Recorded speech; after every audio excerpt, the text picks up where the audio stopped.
So Harry Potter's this lame English kid. Kind of looks like this Glasses, guy. Scarf. He's 11 years old. He starts getting all these crazy letters from this school that tells him that he's a wizard. Yeah, happy birthday, you're magic. So they're really big into segregation right away. There's 4 houses. Separate. We've got Hufflepuff. They're just kind of like, ugh. Ravenclaw's kind of like the engineering kids. This class Slytherin, that's just the crappiest kids. We both took an online test and we got in Gryffindor. Muggle is like you, a normal person. So they make him the captain of the Quidditch team when he's 11, when there's 18-year-olds and 17-year-olds, which doesn't make sense. An 11-year-old kid has not gotten to physical stature here where he's going to be effective on a broomstick. But don't buy the Quidditch video game because I did and it's not very fun. Like, we can jump into a fireplace and suddenly we're in Japan, yet we send letters by owls. Dumbledore's not at the castle that night because he has like a meeting.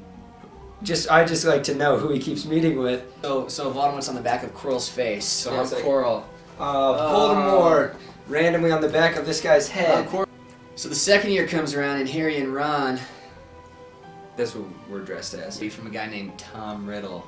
Oh yeah. Turns out Tom Riddle's Voldemort. So when Harry and Ron go down into the chamber, Voldemort's there. Stabs the snake, and then he takes the fang and stabs the diary, which turns out to be a Horcrux, which I'm sure that J.K. Rowling did not have planned. Hermione punches Malfoy, which is really hot. The whole Sirius Black thing, I mean, he comes in for the 3rd book. Hey, I'm a villain. Hey, I'm not really. I'm actually your godfather. How you doing? You want to live with me? I'm dead. Mentors are like these demon things who can actually suck your soul out, which makes no sense they have that around kids. It's like, oh yeah, Dumbledore gave me this time turner. You're like, why don't you use this for all the books? They say they don't because Dumbledore says that messing with time is one of the most dangerous things you can do, yet Hermione uses it just so that she can take more classes. Around the 4th book, you can kind of tell that Hermione has a little crush on Ron, which is just really a low blow. Like, Hermione's standards have just kind of like, oh, Ron's where it's at. It's like, I could probably get a chick.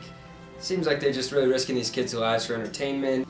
Turns out the whole point of the whole book was him putting Harry's name in the Goblet of Fire. Also that Harry could get to the end of the maze and grab this cup, which is actually a portkey, which takes the entire year, when really he could have just made Harry's pillow the portkey. Yeah. But that would take probably about 5 pages, where this book took about 1,000. Tie! They grab it at the same time, and then they go to this graveyard, and Voldemort's there. And he's like, oh, that's Harry Potter and that's Cedric, so I'll just kill Cedric. Yeah, that he just left to go be in the Twilight movies, and you're just like, don't care if that kid died. As Voldemort's back, but no one believes him, which is unfortunate because he saved their lives 4 times. And there's this Luna Lovegood girl in the 5th book who comes, but in the movie you're like, hey, she's hot. She's acceptable. You know, if you just wore normal clothes, probably be more attractive. But what would I know? I'm just a guy. So at this point, we can fully say Hermione is hot, and Voldemort somehow thinks he needs to have this prophecy. Obviously, you've tried to kill him 3 or 4 times now. He's a kid. And it's never worked.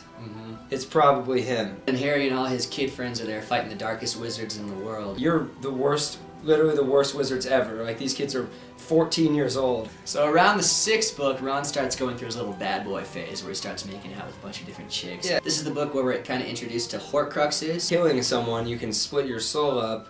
This is not in real life, this is just in the books. Malfoy is too much of a wimp to kill Dumbledore, so actually Snape's the one who does it. Half of this movie was like romance that no one cared about, like Ron's girlfriend that was just gross. And this time Harry's kind of taken interest in Ginny, who's actually a lot hotter, I think, in the books than... Harry's met up with Voldemort 4 times? Yeah. Why doesn't he ever try killing him? But Hermione We just can't get past that. Man. She's hot. She's really hot.